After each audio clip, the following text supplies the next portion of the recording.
Assalamu alaikum everyone. Hope you are doing well. In this video we will discuss about blood pharmacology.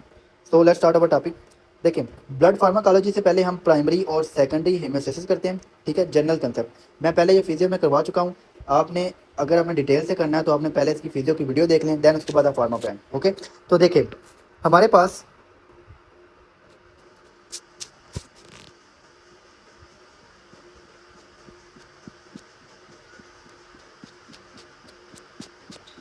तो ये है हमारे पास। देखें यहाँ पे ये देखें, ये पिक्चर देखें। जब ये ब्लड वेसल है, ठीक है, ये ब्लड वेसल वॉल है। ओके, ये वाली ब्लड वेसल वॉल है, ठीक है। और यहाँ पे हमारे पास ये जो होती है ब्लड वेसल वॉल है, और ये हमारे पास एंडोथीलियल सेल्स हैं। ये कौन से सेल्स हैं? ये एंडोथीलियल सेल्स हैं, ठीक है।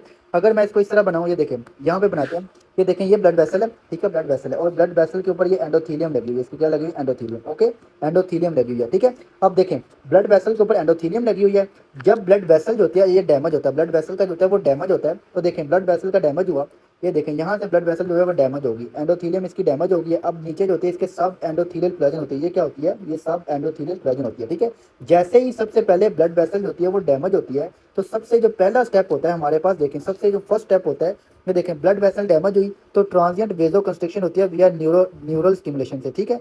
तो जब ब्लड वेसल होती है वो डैमेज होती है, एंडोथीलियम डैमेज होती है, तो सबसे पहला जो मैकेनिज्म हमारे पास आता है, सबसे पहला जो स्टेप होता है वो कौन सा आता है? वो ट्रांजिएंट वेजो कंस्ट्रिक्शन होती है। ट्रांजिएंट वेजो कंस्ट्रिक्शन होती है वो किससे? न्यूरल स्टिमुलेशन से, ठीक है, रिफ्लेक्स एंड एंडोथीलिन। और फिर उसके और साथ क्या? एंडोथीलिन रिलीज होती है।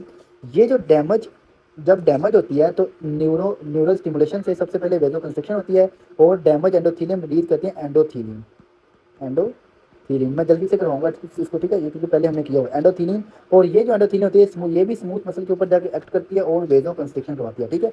देन उसके बाद यहाँ पे वॉन विल्बेंट फैक्टर होता है, ठीक है। यहाँ पे आगे क्या लगता है? यहाँ पे वॉन विल्बेंट फैक्टर होता है। सब एंडोथीलियल जो कोलेजन होती है, सब एंडोथीलियल हमारे पास जो कोलेजन होती है इसके ऊपर आके लग जाता है वॉन विल्बेंट फैक्टर। तो ये आपने याद रखना, वॉन विल्बेंट फैक्टर यहाँ पे आके अटैच हो जाता है सब एंडोथीलियल कोलेजन के साथ। वॉन विल्बेंट फैक्टर ये आके अटैच हो गया, ठीक है, ये अटैच हो गया। अब फिर इसके बाद प्लेटेट्स आते हैं। इधर प्लेटेट होते हैं जीपी तथा ग्लाइकोप्रोटीन 1b के थ्रू इसके ऊपर आके लग जाते हैं, किसके साथ? वॉन विल्बेंट फैक्टर के साथ। तो इसको हम कहते हैं एडीएन, ठीक है, एडीएम। ओके, देन उसके बाद इसके अंदर कन्फर्मेशनल चेंजेस आती हैं। जो इसके डेंस ग्रैन्यूल होते हैं वो रिलीज करते हैं एडीपी रिलीज करते हैं, और इलेक्ट्रॉनिक एसिड की मेटाबॉलिज्म होती है जिससे थ्रोम्बोक्सिन A2 की प्रोडक्शन होती है। देखें दो इसके अंदर एडीपी की प्रोडक्शन होगी और थ्रोम्बोक्सिन A2 होगा वो रिलीज होगा, ठीक है। अब जो एडीपी होता है ये जाके एक्ट करता है, इसके रिसेप्टर होते हैं, इसके ऊपर यहाँ पे रिसेप्टर होते हैं। कौन से रिसेप्टर होते हैं? वो रिसेप्टर होते हैं P2Y12, ठीक है, P2Y12 ये रिसेप्टर्स होते हैं, ठीक है। और इनके ऊपर आके एक्ट करती है एडीपी यहाँ पे आके एक्ट की। देन उसके बाद क्या होता है? यहाँ से जो होते हैं हमारे पास ये जो होते हैं एक्सपोज करवा देते हैं, ये एक्सपोज करवा देते हैं रिसेप्टर को। कौन से रिसेप्टर को? ये जो रिसेप्टर होते हैं एक्सपोज करवा देते हैं। इन रिसेप्टर का क्या नेम है? ये जो रिसेप्टर इनको बिल्कुल से बना रहा हूँ ये वाले, ठीक है। तो ये रिसेप्टर हमारे पास होते हैं ये वाले, इनको हम कहते हैं GP2B, ठीक है, 2B3A, ठीक है, 2B3A, GP2B3A रिसेप्टर्स होते हैं। अब फिर क्या होता है? ये जो होते हैं इनको हम फाइब्रिनोजिन रिसेप्टर भी कहते हैं। देन उसके बाद यहाँ पे फाइब्रिनोजिन आता है, ठीक है, फाइब्रिनोजिन का मालिक्यूल आता है, और ये फाइब्रिनोजिन इधर आकर लगता है, इस रिसेप्टर के ऊपर लगते हैं। और फिर उसके बाद जो होते हैं दूसरे प्लेटेट होते हैं जिनके ऊपर GP2B3A रिसेप्टर होता है, वो इसके साथ आके जो होता है वो इधर आकर अटैचमेंट कर लेते हैं, ठीक है, फाइब्रिनोजिन के साथ, फाइब्रिनोजिन के साथ, ठीक है। तो ये है हमारे पास, ये जो हमारे पास है ना, ये से हम कहते हैं प्राइमरी हीमियोस्टेसिस। तो देखें सबसे जो फर्स्ट स्टेप है इसमें, देखें फर्स्ट स्टेप में क्या होता है? फर्स्ट स्टेप में जब एंडोथीलियम डैमेज होती है तो न्यूरल स्टिमुलेशन, न्यूरल जो होता है हमारे पास जो होता है हमारे पास न्यूरल स्टिमुलेशन होती है, जिससे क्या होता है हमारे पास उस मैकेनिज्म को क्या कहते हैं? ये हमारे पास वेजो कंस्ट्रिक्शन होती है, ट्रांजिएंट वेजो कंस्ट्रिक्शन होती है, ट्रांजिएंट वेजो कंस्ट्रिक्शन होती है। तो ये किससे होती है? न्यूरल स्टिमुलेशन से, ठीक है। देन उसके बाद हमारे पास होता है एक्सपोज होती है, सब एंडोथेलियल कोलेजन होती है, एक्सपोज होती है। और ये जो सब एंडोथेलियल कोलेजन होती है ये वॉन विल्बेंट फैक्टर को अपने साथ अटैच कर लेती है, ठीक है। देन उसके बाद हमारे पास वॉन विल्बेंट फैक्टर होता है, ये आके अटैच हो जाता है किसके साथ? प्लेटेट के साथ, with the help of GP1B receptor, glycoprotein 1B receptor के साथ, ठीक है। देन उसके बाद इसके अंदर कन्फर्मेशनल चेंजेस आती हैं, और ये रिलीज कर देता है, क्या रिलीज करता है ये हमारे पास? ये रिलीज करता है, कन्फर्मेशन चेंजेस आते हैं और रिलीज करता है हमारे पास डेंस ग्रैन्यूल से रिलीज होता है। ये एमसीक्यू है, किस ग्रैन्यूल से एडीपी रिलीज होता है, तो डेंस ग्रैन्यूल, ठीक है, एडीपी रिलीज होता है।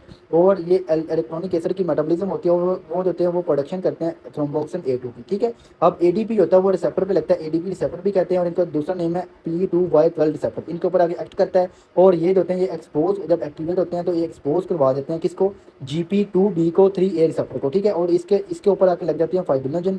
ये हमारे पास क्या है, ये हमारे पास है फाइब्रिनोजन, फाइब्रिनोजन। अब ये जो फाइब्रिनोजन लग जाती है, फिर उसके बाद आता है सेकंड माल जो होता है हमारे पास प्लेटेड आता है, और वो प्लेटेड जो होता है GP2B के थ्रू फाइब्रिनोजन के साथ अटैच हो जाता है। इसको हम कहते हैं एग्रीगेशन। प्लेटलेट को प्लेटलेट के साथ अटैच होने को कहते हैं एग्रीगेशन, इसको हम कहते हैं एग्रीगेशन। और वॉन विल्बेन फैक्टर के थ्रू प्लेटेट का अटैच होना से हम कहते हैं एडिशन। तो ये आपने 2 पॉइंट याद रखने हैं, एग्रीगेशन, एडिशन, और एग्रीगेशन किसे कहते हैं, ठीक है। और इसको, इस सारे को हम कहते हैं प्राइमरी हीमोस्टेसिस। तो इस तरह प्राइमरी हीमोस्टेसिस मेंटेन होती है। और ये हमारे पास जो प्लेटेट का एक प्लग बना है, ये वाला जो एक प्लेटेट का प्लग बना है, ये वाला इसे हम ये होता है वीक प्लेटेड प्लग होता है। ये क्या होता है, वीक प्लेटेड प्लग होता है। तो ये आपने याद रखना, वीक प्लेटेड प्लग होता है, क्योंकि इसके अंदर अभी फाइब्रिनोजन है, फाइब्रिनोजन होती है, फाइब्रिन के अंदर कन्वर्ट नहीं हुई, इसका जो है वो मैश नहीं बना, ठीक है। जब तक ये फाइब्रिन के अंदर कन्वर्ट नहीं होगी, तो ये जो प्लग होगा ये वीक प्लेटेड प्लग होगा। अब फिर उसके बाद सेकेंडरी जो हीमोस्टेसिस होता है, जिसमें फाइब्रिनोजन कन्वर्ट होती है फाइब्रिन के अंदर, और एक मैश बन जाता है उसका, और उसका हम कहते हैं ये जो प्लग होता है वो स्टेबल प्लग होता है, और वैसे हम कहते हैं ये हमारे पास जो होता है हमारे पास स्ट्रॉन्ग बन जाता है, ठीक है। तो ये हम उसे हम कहते हैं सेकेंडरी हीमोस्टेसिस। तो ये हमारे पास था प्राइमरी हीमोस्टेसिस, ओके। अब नेक्स्ट देखें हमारे पास सेकेंडरी हीमोस्टेसिस।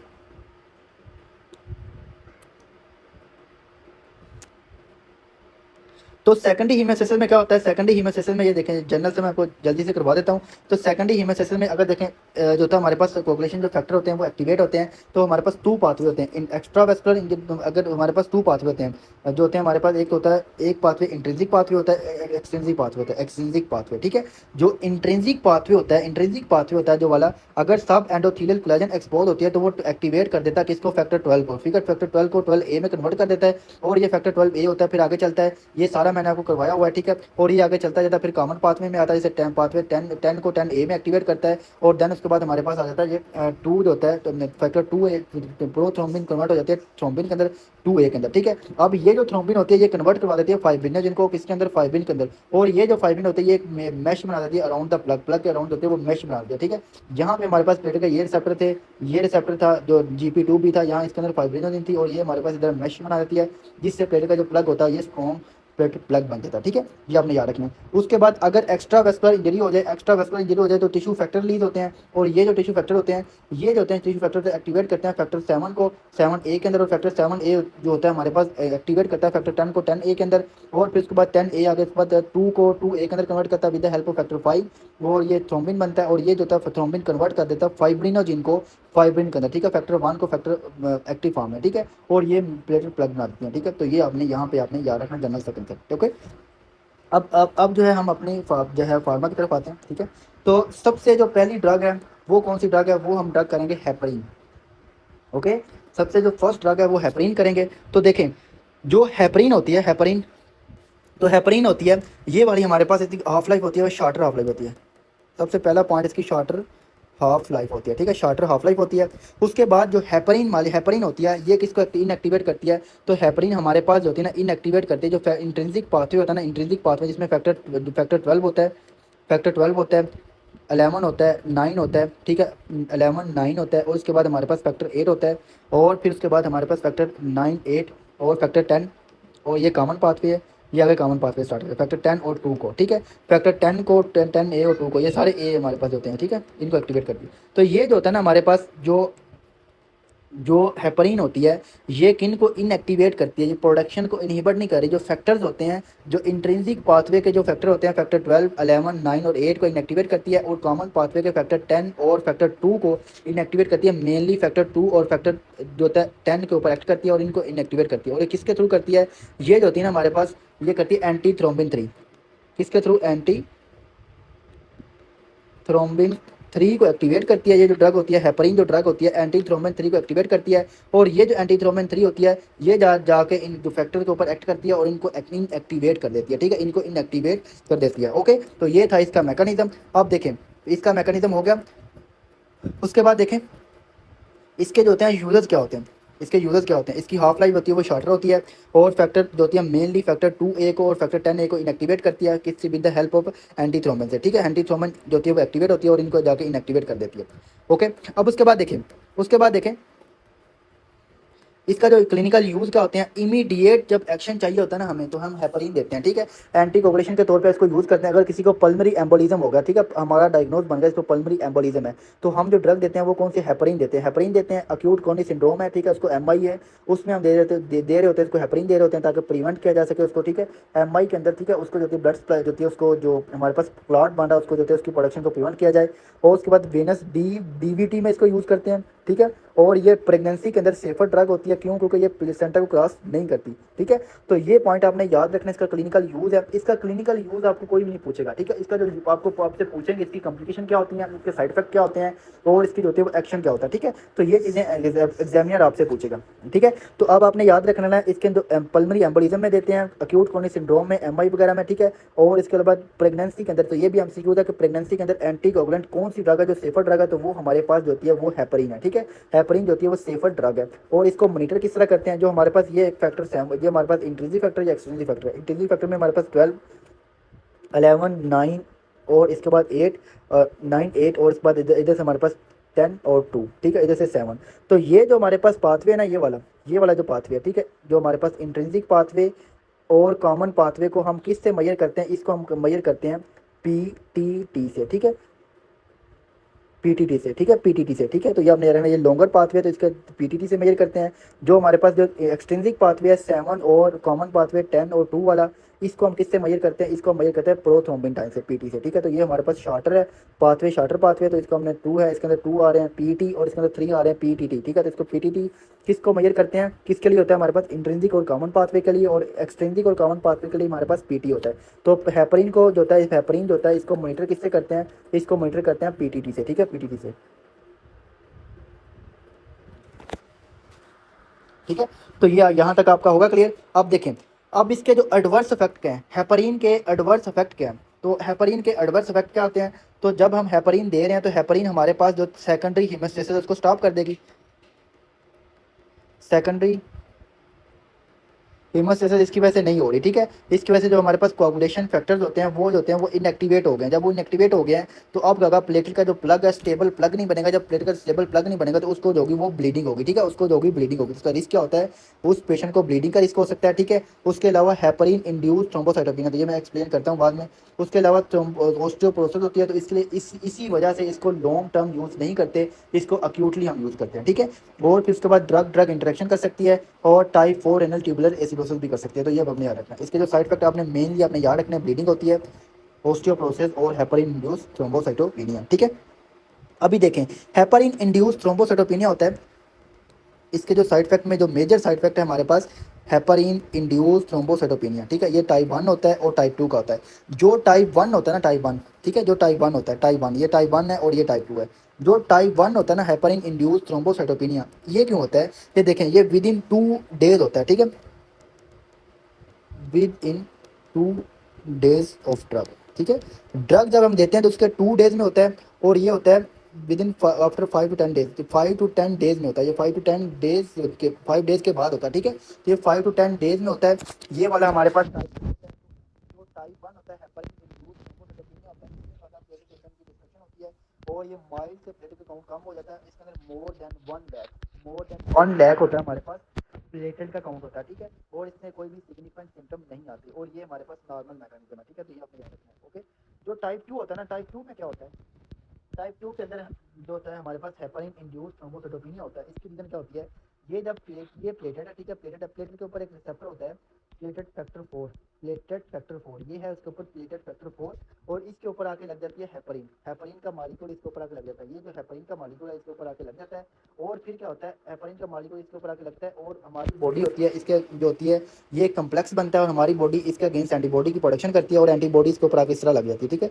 हेपरिन के ऊपर आके एंटीबॉडी आके अटैच हो जाती है, ठीक है। और ये हमारे पास एक इम्यून कम्प्लेक्स बन जाता है। ये क्या बन जाता है, immune complex, platelets, factor 4, heparin और हमारे पास आगे जो होता है वो एंटीबॉडीज लगी होती है, ये एक कम्प्लेक्स बन जाता है। ये वाला, ठीक है। और ये जब ब्लड वेसल से पास करता है ये स्प्लीन में जाता है, ये जो है स्प्लीन से पास करता है, ये स्प्लीन है, ठीक है। जब स्प्लीन से पास करेगा तो स्प्लीन के जो मैक्रोफेजेस होंगे इसको डिस्ट्रॉय कर देंगे, कंज्यूम कर लेंगे, तो इसकी डिस्ट्रक्शन हो जाएगी, तो प्लेटेड होंगे वो डिस्ट्रॉय हो जाएंगे। क्या हो जाएंगे? प्लेटलेट्स होंगे, उनकी डिस्ट्रक्शन हो जाएगी। तो जब प्लेटेट की डिस्ट्रक्शन होगी तो फिर क्या होगा? फिर हमारे पास होगा थ्रोम्बोसाइटोपिनिया होगा, प्लेटेट का काउंट होगा वो कम हो जाएगा, तो थ्रोम्बोसाइटोपिनिया हो जाएगा, ठीक है। थ्रोम्बोसाइटोपिनिया हो जाएगा। और जो प्लेटेट के साइटोप्लाज्मिक जो कंटेंट होता है, जो उसके अंदर वो कंटेंट प्रेजेंट होता है, वो क्या करवाएगा? वो जो होगा वो थ्रोम्बोसिस करवाएगा, थ्रोम्बोसिस।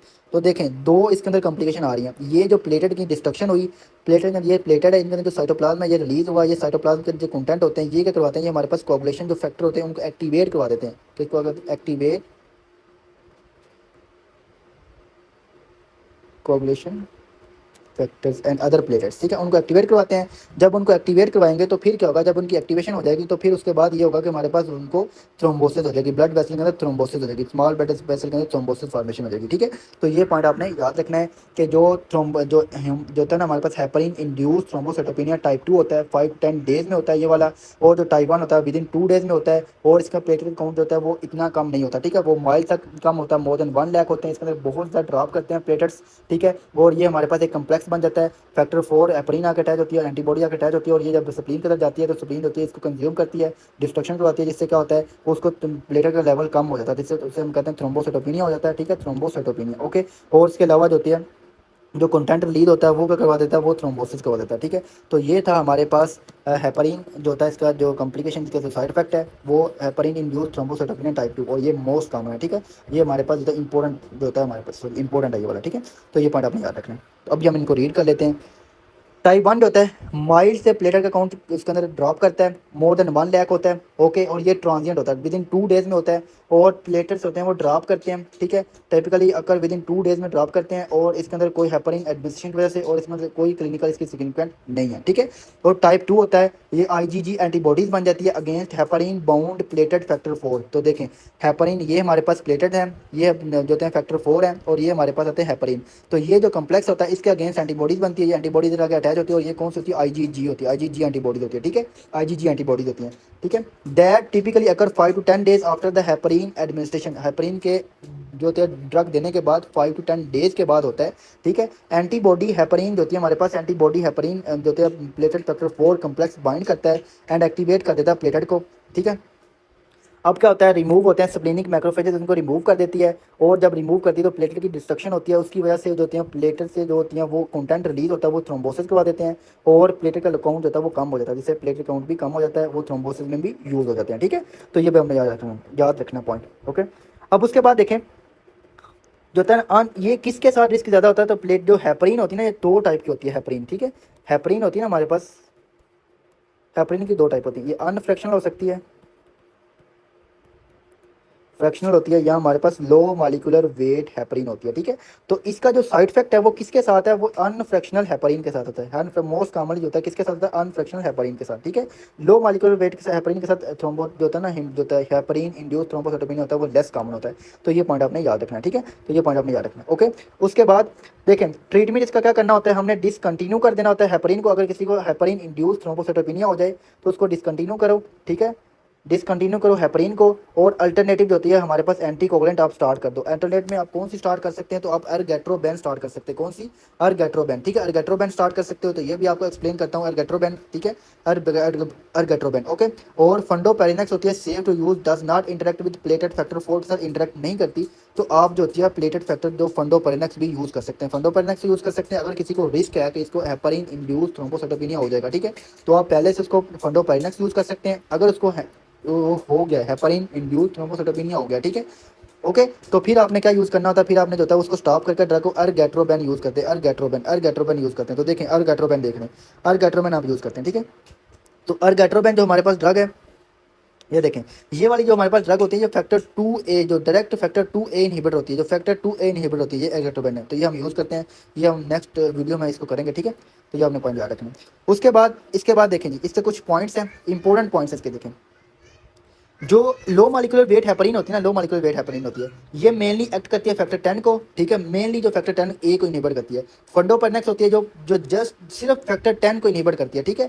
ये भी हम दे सकते हैं इसकी जगह, low molecular weight heparin heparin की जगह। बोथ आर इजीली रिवर्सिबल होती हैं, ठीक है, नॉट इजीली रिवर्सिबल, जो दोनों इजीली रिवर्सिबल ड्रग्स नहीं है, ओके। जो हमारे पास फंडोपेरनेक्स हो गया और लो मॉलिक्यूलर वेट हेपरिन हो गया। जो अनफ्रैक्शनल हेपरिन होती है ना, अगर किसी को किडनी डिजीज है, ठीक है, किडनी फेलियर है, ठीक है, किडनी फेलियर है, तो फिर उसको बंदे को अनफ्रैक्शनल जो लो मालिकुलर वेट हेपरिन होती है ना, ये हम यूज़ नहीं करेंगे, ये हम यूज़ नहीं करेंगे। क्यों यूज़ नहीं करेंगे? इसकी रीज़न क्या होती है? क्योंकि इसका जो क्लीनेस होती है, इसकी जो होती है वो एक्सक्रेशन होती है, वो किडनी के थ्रू होती है। किसके थ्रू होती है? किडनी के थ्रू, किडनी के थ्रू, ठीक है। तो जो लो मालिकुलर वेट हेपरिन होती है, तो फिर हम इनके अंदर क्या यूज़ करेंगे? इनके अंदर हम यूज़ करेंगे हेपरिन, जो अनफ्रैक्शनल हेपरिन होती है,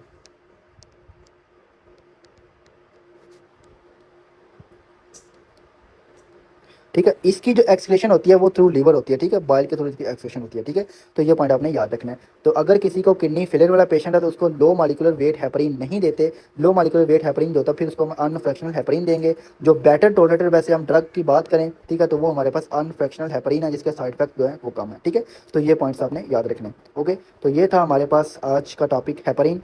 नेक्स्ट हम जो है वो करेंगे वारफरिन, ओके। सो